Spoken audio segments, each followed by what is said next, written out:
Hello, friends, and welcome to the Reclamation Podcast. I'm your host, Megan Colleen Johnson, and I'm here to guide us in raw conversations about thriving in life and work, so that together we can step into personal agency and stop letting life happen to us. We'll cover topics like health, boundaries, communication, finances, and worthiness. That badass business you've been dreaming of, it's not so far off. The desire to wake up feeling fully alive, it's right around the corner. Hello, everyone, and welcome to the podcast. I'm feeling really good today. I'm trying to stop saying I'm so excited for today's conversation because I say that every single time, but I'm just really feeling good, feeling grounded today, and I think today's guest is going to have some really beautiful things to share with us. So I am recording from my office. It's a beautiful sunny afternoon. I've got water in front of me, and I actually have my breakfast smoothie that I'm still finishing because it's already 1:30 and I'm still just taking my time. But that's the kind of day it is. I'm just enjoying it and feeling good. So today I have with me Rachel Saylor, and her husband was actually the very first person who was ever one of my podcast guests, which is super fun. And so I'm just going to share a little bit about Rachel. So Rachel Saylor, originally from North Carolina, lives with her husband and Frenchie in Tempe, Arizona. When she's not writing, she can be found snuggled up with a book, getting lost in a story, or off adventuring to create her own stories. Diaries, a memoir, is her debut book. Its release was on April 25th, 2020, and that was the 5-year anniversary of her and her husband's home fire. So I'm really excited to chat today with you, Rachel, and I know your story is so rich and beautiful, and you guys have really just shown up for yourselves in so many ways, and I'm just honored to have you here today. Oh, thank you. I'm really excited to be here. I'm going to use the word excited since you didn't. So. Perfect. Yeah, so I would love if you could start just by sharing where you're recording from, what you have in front of you, kind of setting the stage. And I know as a writer, you're so good at this. When I had Rachel, she has a blog post on my blog as well.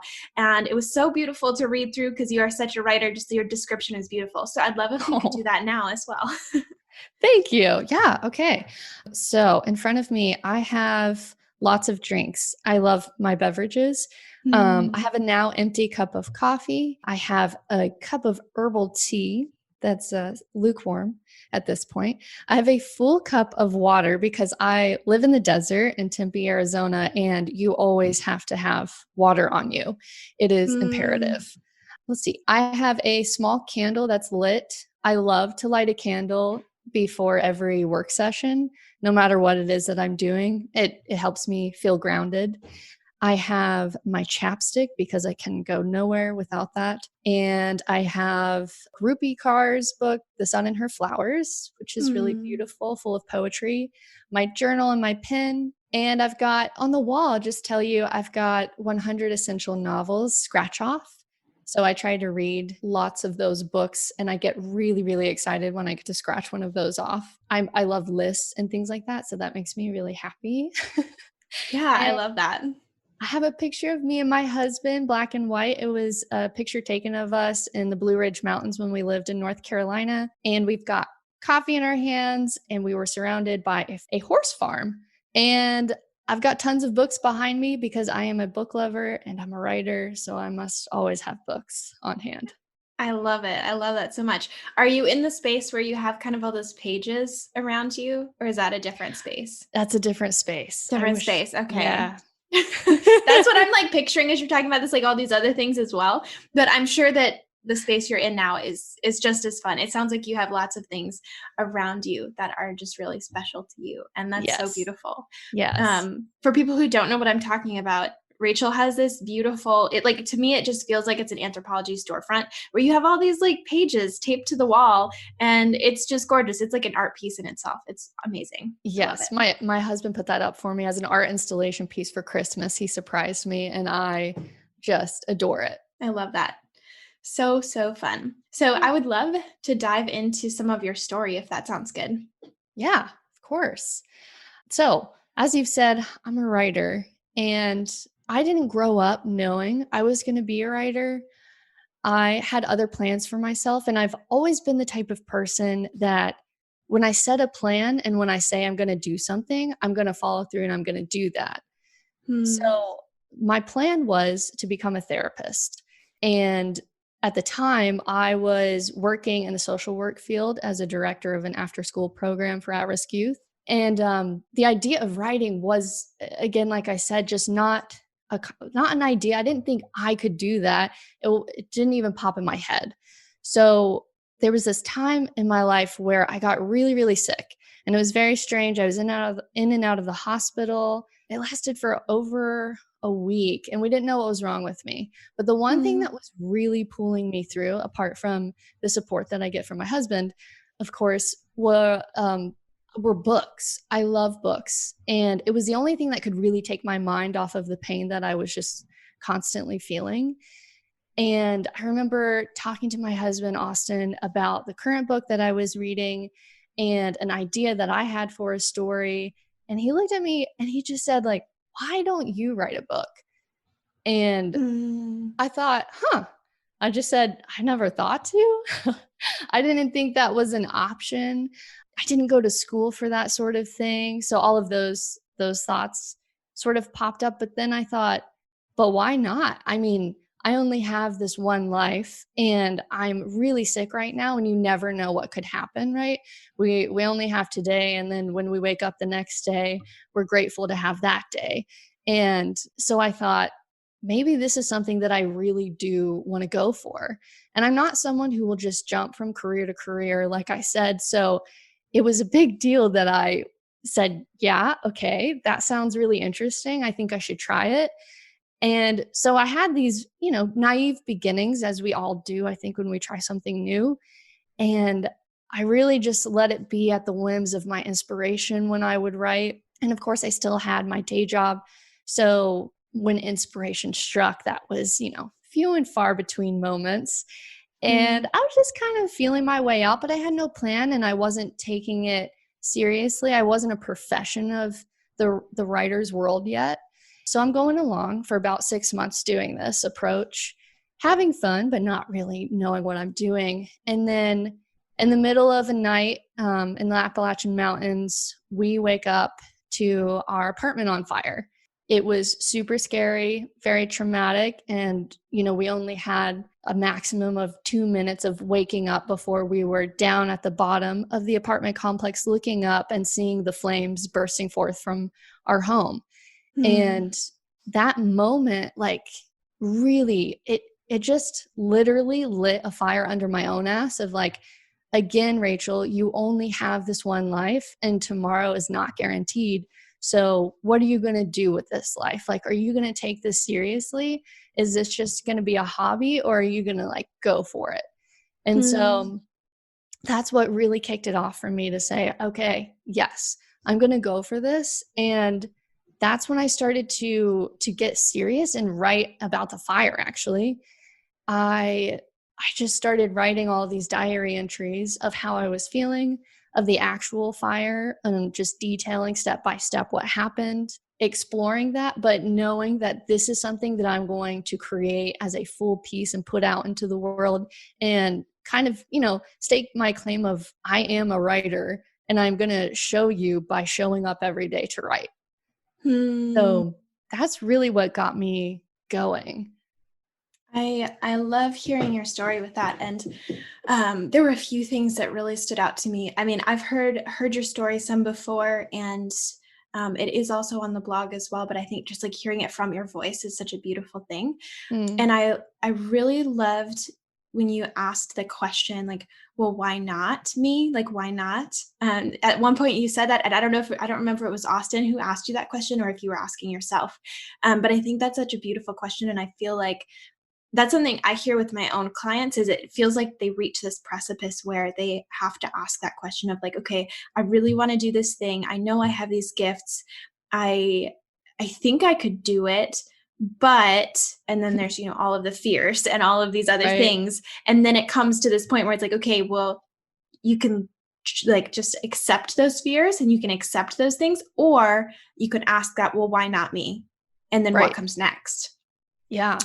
And I just loved hearing that in your story. And then also how you really took such a traumatic event and are using that as a beautiful space to share your story with others. And I know so the book just released a few weeks ago, and I'm really excited for you as the stories pour in of like people's responses from the book. And I don't know if you've heard any stories yet. Oh, yes. I have heard lots of responses. I'm so curious. Can you share some of them with us, or do you feel comfortable doing that? Oh, yeah, absolutely. Yeah, some of them have been that they were tepid about going into reading Fire Diaries because, especially during this time, during COVID, there's Mm, so many, we don't know what's going to happen. And it's feeling like a heavy time right now.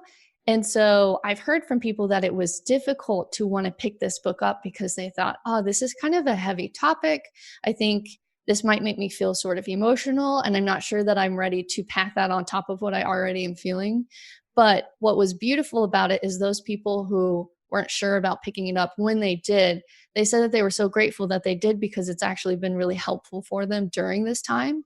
Even though mm, it's, I'm telling a very specific story about the trauma of a fire, but I think that there are some things that people can relate to no matter what they're going through, if it's just like a difficult time or trial.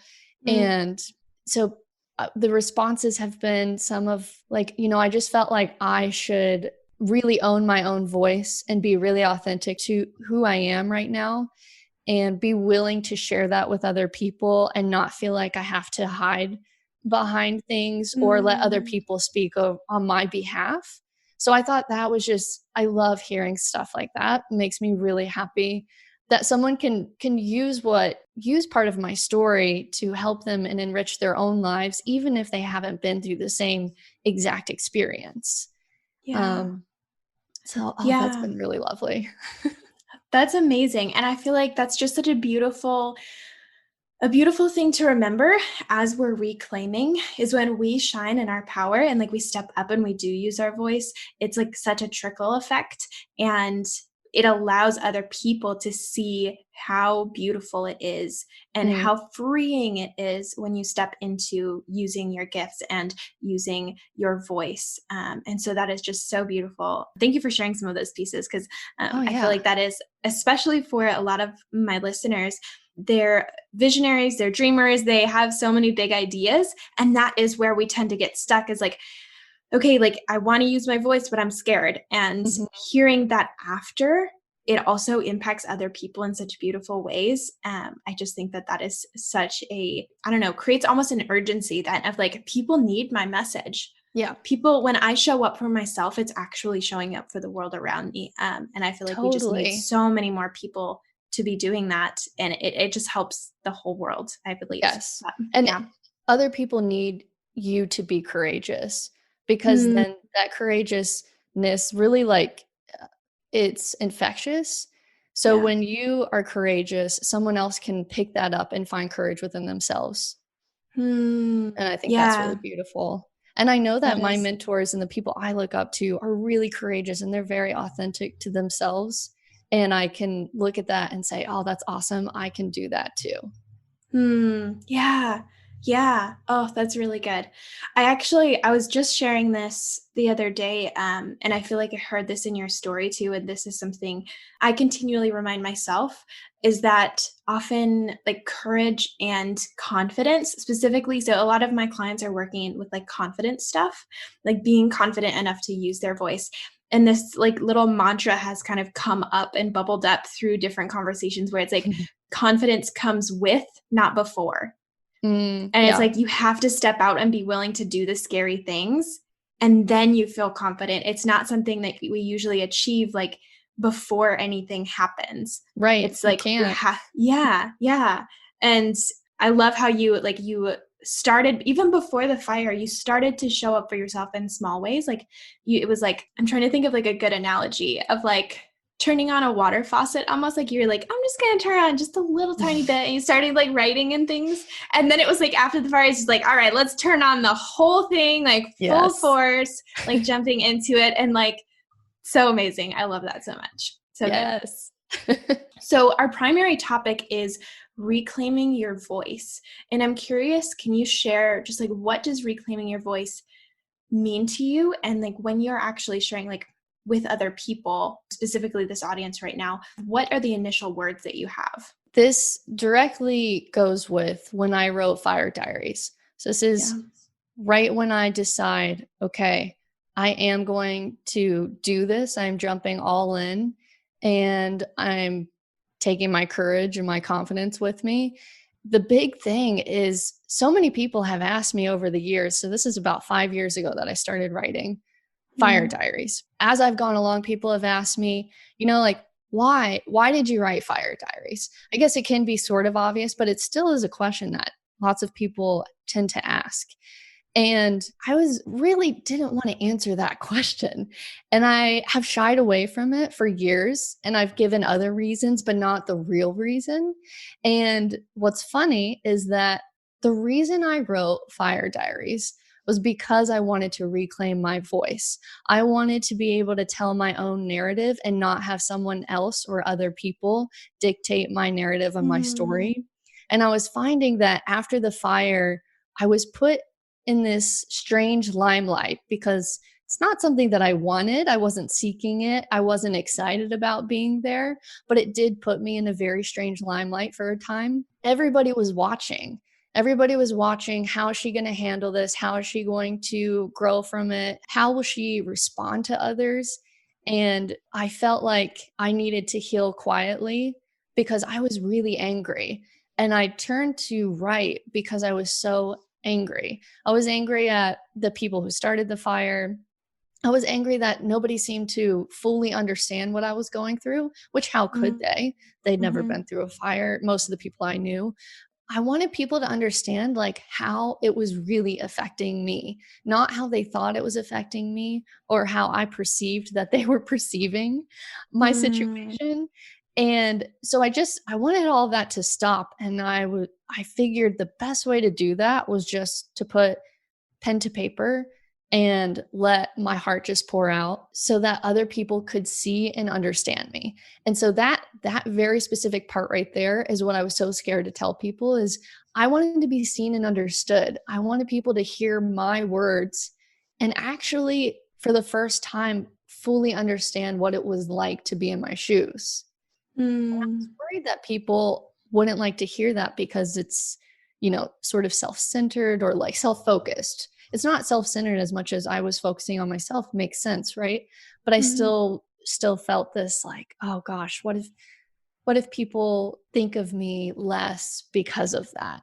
And I've just realized though that I need to step out even now and talk about the why, that is the true why of why I wrote Fire Diaries, so that other people can take that courage and use it in their own lives and say, yes, I want to own my own narrative too. And I want to be seen and understood. Yeah. I think that as we really want to be seen and understood. Definitely. Yeah.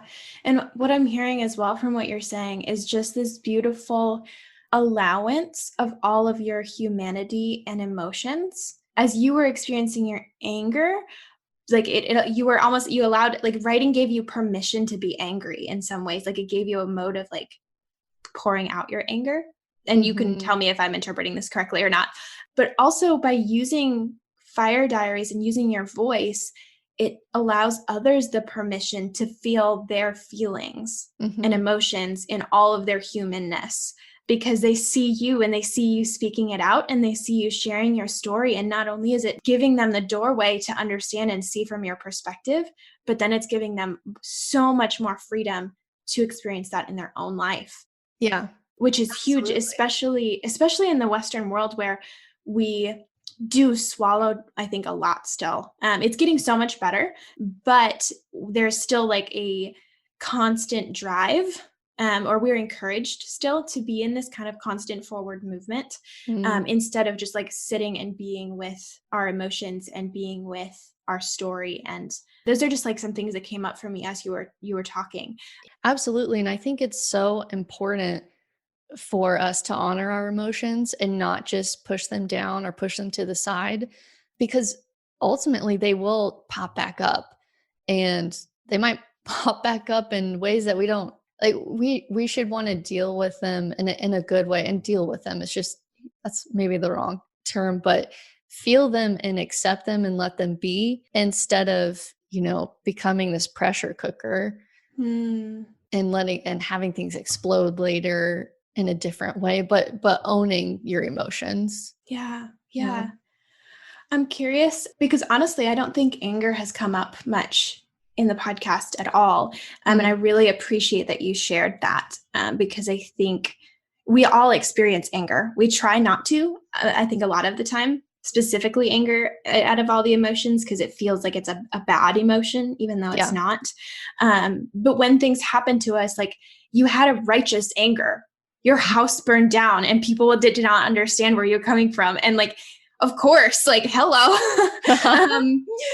But we often were like, oh, well, I'm not supposed to feel this way, or I shouldn't feel this way, or like maybe I'm going to act out wrong or whatever it is. But I'm curious for people who maybe are in that spot of feeling angry right now in their story, what encouragement or words could you provide for them? I think you're right. And I think that in our culture too, especially as women, we're not supposed to be angry because we're supposed to be softer. Yeah. And I would encourage just to feel it and let it be and see it for what it is. I was going to get into this a little bit later, but I'm just going to talk about it. I think that when you are feeling angry like that, you should go take pen to paper, even if you don't consider yourself a writer, and express yourself there and let it out and be fully free to be yourself and be yourself in whatever emotion that you're in. If that's in anger, then let it out and don't feel shy about it. Don't feel, reserved, because this is you and your journal. Like, this is between you and your journal. You should just show up and be real with it. And I think it's completely fine to be angry. I mean, we have that emotion for a reason. We don't have to just be soft all the time. And I think it's so important for us, especially as women, to feel that and honor your anger. Yeah. That's so beautiful. Honoring your anger. Something that came up for me while you were just sharing that too is I was actually on a call with one of my coaching colleagues the other day, and she and I are like just kind of coaching each other a little bit. And a prompt that she gave me, one of my current goals right now is just to make art more often. And her prompt for me was, is there art that would not sell? And what came up for me when you were talking about putting pen to paper and like journaling, I believe that there is like sometimes even when we're journaling, we try to write something that, when someone looks back on it years down the road, they might be like, oh, that's really inspirational or whatever it might be. And like, what is the journaling that would not sell? What is the art that would not sell? What is like, if you were just to be really raw and honest, like what would that look like? Yes. And a couple of the other prompts, I just feel like this is really like resonant with what we're talking about, but like a couple of the other prompts were like, what if I painted the worst of me? And what if I painted the best of me? Like, what would that look like? So I feel like those prompts are also just very interesting to add to this conversation, where it's allowing our emotions and allowing our story, whatever that looks like, and knowing that that's okay. And that's safe when you're like, you're doing this in your journal or on your own, like it's just you. Yeah. And just writing stream of consciousness helps me during these times too, when I need to go back to pen and paper. Because when I do stream of consciousness, it's like you can't stop. Your pen must keep moving. And when you're doing that, it's harder to try to edit yourself as you go and think about, oh, what if someone reads my journal one day and I need to have something profound in here? Any of those weird thoughts that could pop up. It's harder for them to make an appearance when you're just going. Yeah. But I love your prompts. I'm going to use those. Aren't they like legit? When I as we were talking, and I was like, oh my gosh, like pulling these different things. I was like, I haven't made the art yet. So I feel like it's just going to be really interesting to kind of what comes out of that. But yes, I love it. So I also wanted to just kind of circle back a little bit. We've started getting into some of the empowering tips and things, but I wanted to circle back because something that I find really inspirational about you and your husband, and I think that a lot of people do resonate with this, is that you both work for yourselves now. And I would love if you could share a little bit about kind of what that looks like for you now, because again, you said prior to the fire, you had a normal job and another part of reclaiming your voice really has also been kind of reclaiming your job. And that's what the blog post on my website, that's kind of what that is about. But I'd love to also address it a little bit here, if that's okay. Oh, yeah, for sure. When Austin quit his job, it was about 4 years ago, I was still working full time. So I was able to support him for a year while he got on his feet and got clients rolling in, doing that freelance life.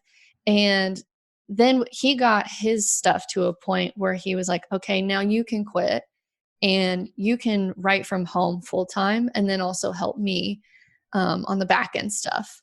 So, gosh, it's been a few years now, I guess 3, that I've been working from home, and it's been really beautiful. I love my partnership with my husband because we've been able to support each other back and forth. It's a give and take, and he has, brought the money in while I'm working on my craft these past few years and writing lots of novels and waiting and being very patient with me to then, this year, this is my debut book that's coming out, my memoir. And so it's been really beautiful. And that, of course, that's been really tough at times too, because I grew up sort of taking this in a different place, but I grew up thinking that I needed to make money, like always. Ever since I was really young, I always had a paid gig. And so the past few years, it's been really strange. I take on smaller things, like I watch dogs or whatever, to make little bits of money here and there, but not bringing in like a significant amount of money yet has been difficult for me at times. But I've really learned to be okay with it and to just totally let my husband bring in the money and be like, that's fine. Like, I will make money again eventually, but I'm working on my craft and I am taking the time and effort to put into what my career, like building this career out. And yeah, it's a beautiful thing to wake up every day and I get to work in the same household, in the same area as my husband, who's also doing creative work that's different, but I can support him and then he can come in and support me too. And we've been doing more days of like collaboration time. So like half a day, I'll say, okay, I need help with these things. And he'll come in and just work with me until I get all those things done. And then maybe the next day, the half day is on his stuff and we work all on his stuff.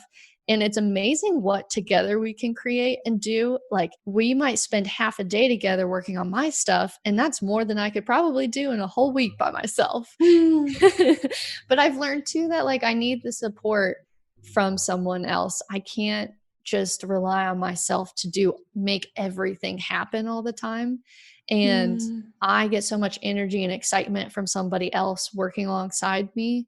So it's nice because I've discovered like how I tick better, and we've made that work.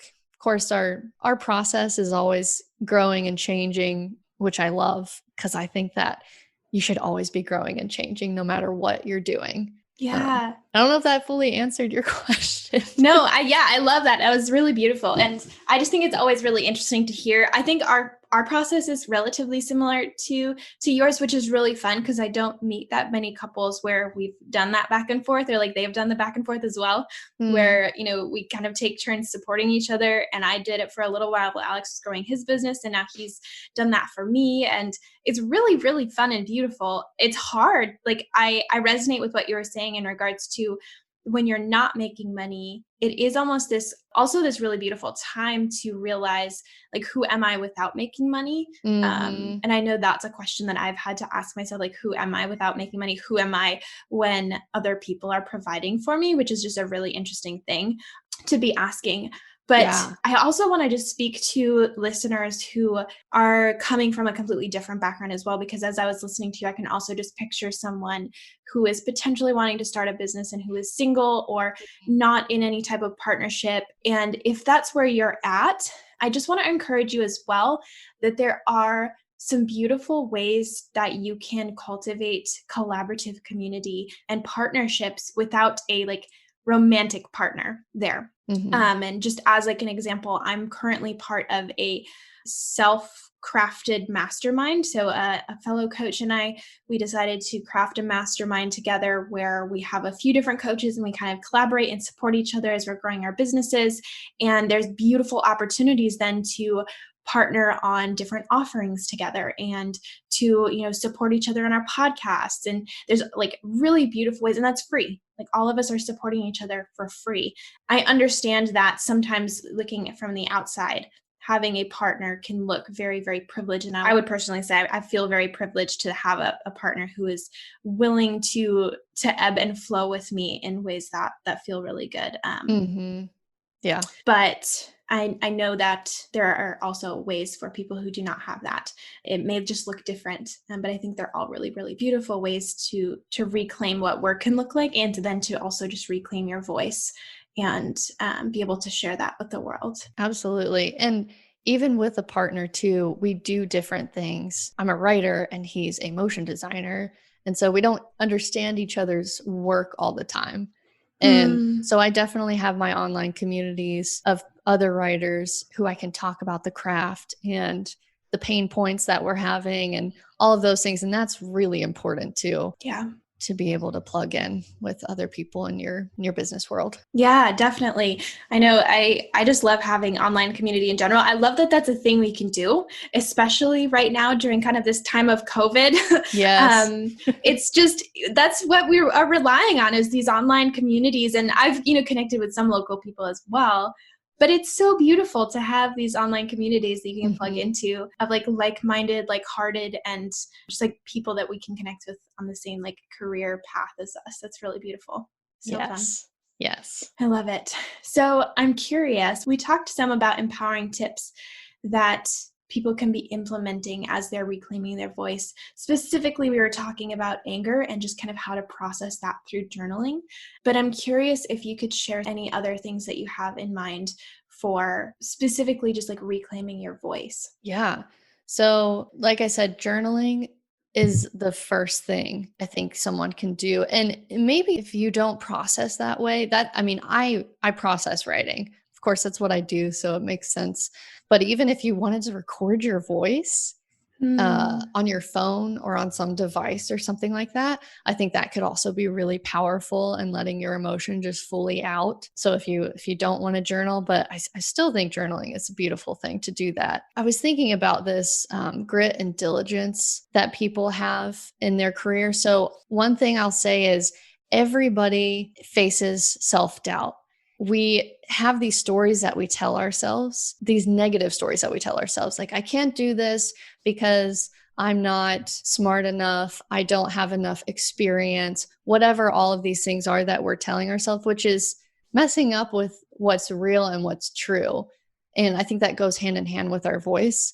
But the thing is those people that you're looking to, that you admire so much, they too have all of those self-doubts. They wonder if their voice is true to who they are. They're wondering if they have what it takes. So we have all of these similar thoughts.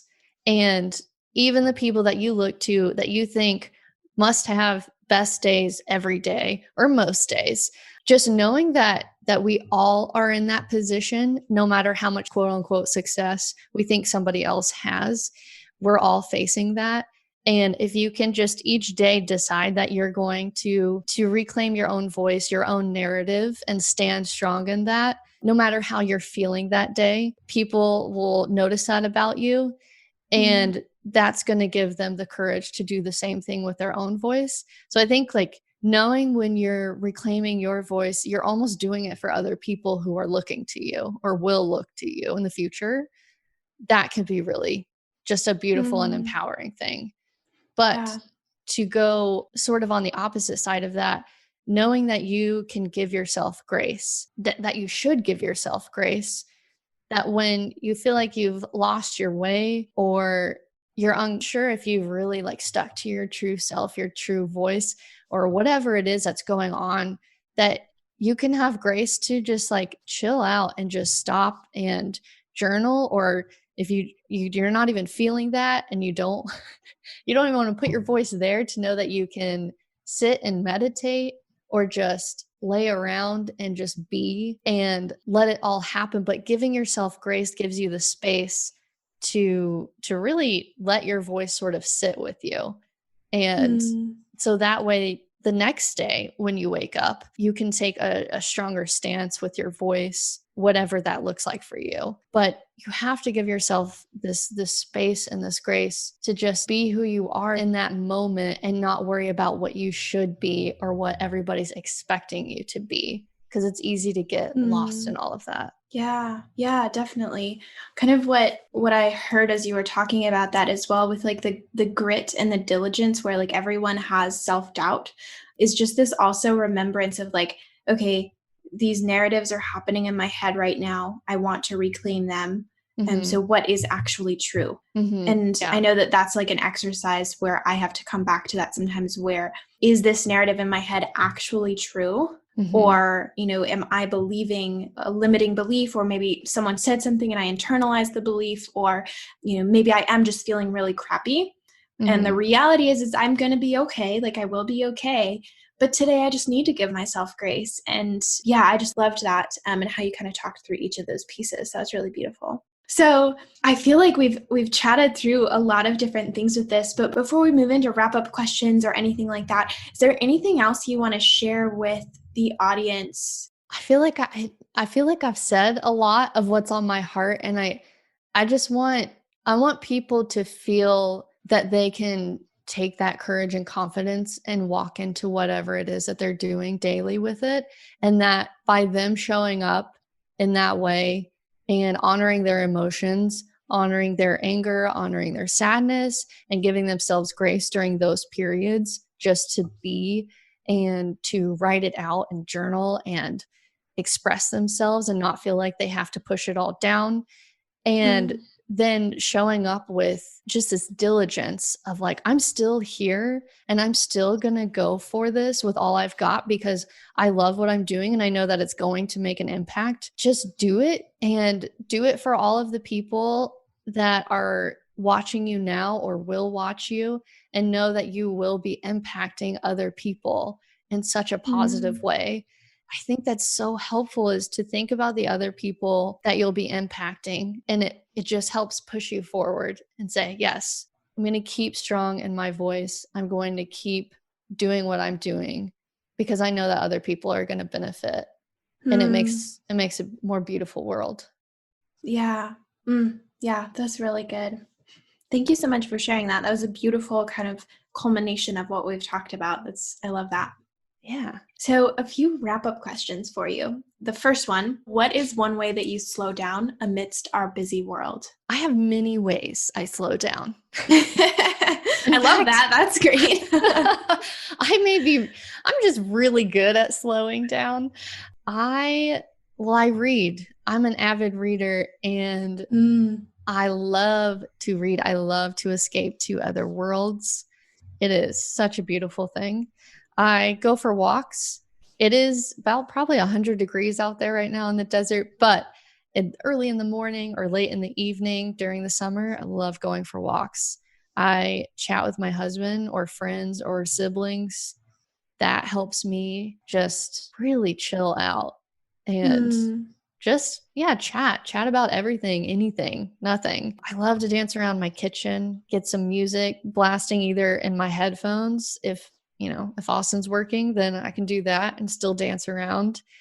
I love to meditate, do yoga. I also do Orange Theory, which right now, obviously I can't go in and do it. Yeah. But I love doing their just online classes. It helps me just like go out of whatever I'm doing and do like a really wild workout and then feel very relaxed afterwards. As strange as that sounds, but it's really incredible. I mean, a lot of people resonate with that. I personally don't as much, but I appreciate that. Yeah, if I'm feeling anxious at all, I'm like, oh, I should probably do an Orange Theory workout. And then afterwards, I'm like, oh, I feel so much better.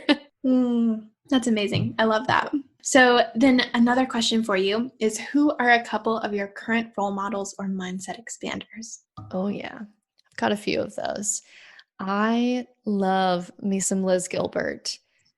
She's very inspiring to me. She wrote Eat, Pray, Love. She wrote Committed. She wrote Big Magic. She's written some fictional stories as well. But something that I love about Liz Gilbert, and she's one person that I always look to, and her courage gives me courage. And that's that she's willing to, pour her heart out in these memoirs and these stories about her life. But she doesn't feel like whatever she wrote about, that doesn't dictate what her tomorrow looks like. So even though she might have written a book about this love story and how she met her husband, that doesn't mean because now she got divorced from that husband and she married her best friend. She's taken a lot of steps away from what it was that she wrote about during that time, but that was who she was in that moment. And she was really present with herself, and she was present with her emotions, and she was real about it. And it comes through what she writes, and when you listen to her speak, it comes through so strongly. And so that gives me so much courage and confidence that I can do that too, and that I can speak my voice and my truth for what it is today, knowing that I'm going to change because I'm going to be growing and my mindsets are going to expand and morph, and I'm going to understand more about the world. And so it's going to look different down the road, but that doesn't mean that should stop me from creating and putting my words out there, what it is right now. Yeah, it's just kind of like honoring where you're at and where you've been. Yes. Yeah. Yeah. And not feeling like you have to apologize for where you've been. Yeah. That's part of your story. That's how you've gotten to the place that you are today. So I love that about Liz Gilbert. And just a side story, she wrote Big Magic, and it's all about creativity. And I love getting in there and just reading a small section, especially if I'm having a hard day, because she helps me realize, that I'm not alone, and that creativity is sort of a sentient thing, and that you can have a real relationship with creativity. She taught me how to show up for my creativity. I wear lipstick on days where I'm not feeling like it. And I'm like, nope, I'm going to look nice and I'm going to write today. And I'm showing up in this way by making myself feel a little more, put together, or just like cute or whatever. And she's helped me with knowing that fear can come alongside and be with you during everything, but that it doesn't have to control what you're doing, and that it shouldn't control what you're doing, but just knowing that it's there is okay, and saying it's cool, you can be here, fear, but I'm the one steering this boat. I love that. So anyways, she wrote Big Magic, and she also had a podcast called Magic Lessons. And she had this other author and activist, Glennon Doyle, on there. And Glennon Doyle just came out with a book called Untamed. But in this podcast episode, Glennon talked about her reason for writing, and it was because she wanted to be seen and understood. And when I listened to that podcast somewhat recently, I was just like, oh my God, somebody actually feels the way that I feel. So I felt like I could step in that more easily, knowing that other people feel similarly. So Liz Gilbert and Glennon Doyle, I really look to them. They help me just walk in my truth. And Rupi Kaur, I love her. She's a poet. She's written Milk and Honey and The Sun and Her Flowers. I love the fact that she couldn't get a publisher to publish her poetry. She was really struggling with that. So she decided to take it into her own hands and say, I'm just going to self-publish this. I want to have the creative control of doing all of my drawings, because she also draws, and also have all of my poetry together, because breaking them all up doesn't make any sense. And so I loved that she had the courage to do something and create that. And then later on, a publisher, of course, came to her, and because she was doing really well. And so from there, she's done super well for herself. But I love that she was willing to do the not normal thing and put herself out there in that way. And her poetry, to keep showing up even when people were like, nah, I don't know that, I feel like that's always something we forget, is these people that we look at now, who are really popular or, well known. They may have not been well known and actually rejected so much when they first got started. And it's also just a beautiful reminder to keep showing up, even if you feel like your message isn't resonating yet. Yes. Keep sharing it. Yes, totally. Absolutely. I completely agree with that. Yeah. And then the last one is a guy named Hugh Howey. He is a writer as well, and he wrote the sci-fi book called Wool. It's probably his most popular one. But he also started in the self-publishing world, and he figured out how to make that work for himself. Again, not letting it be up to the agents and then the publishers, but he was like, I'm going to do this. And, even his first books didn't do very well per se. I don't know how they're doing now, but he really worked at it, and he found his readers, and he kept showing up all the time. And he's now found great success from everything that he's done. But yeah, he was doing what Rupi Kaur was doing. And that's just going into it, even if you've been rejected or it hasn't taken off, but still walking in that. So yeah. It's really inspiring to me. Yeah, I love that. I actually haven't heard of him before, so I feel like I'm gonna have to look him up. So then the last question for you is, how can we find and support you online? There's a few ways. So I'm on Instagram. So if you want to connect with me there, I'm Rachel_Saylor. That's my main place that I chat with people. And my website is rachelsaylor.com. But if you're interested in learning more about my memoir, Fire Diaries, firediariesbook.com has just some excerpts from my book, as well as some reviews that people have written about it. And it's available on my website, firediariesbook.com, or on Amazon, if anybody's interested. Awesome. So excited.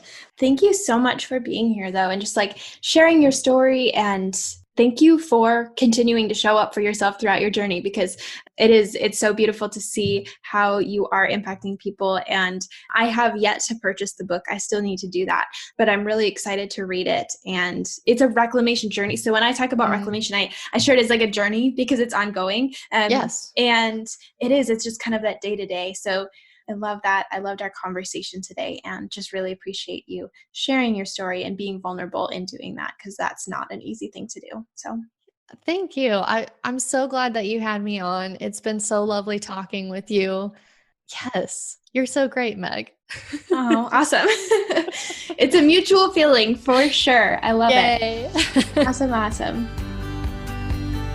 Thank you so much for joining me on this episode of the Reclamation Podcast. I hope it served you on your own reclamation journey, and know that I'm rooting for you all the way. If you want to learn more about the show guests, head to the website, thereclamationpodcast.com.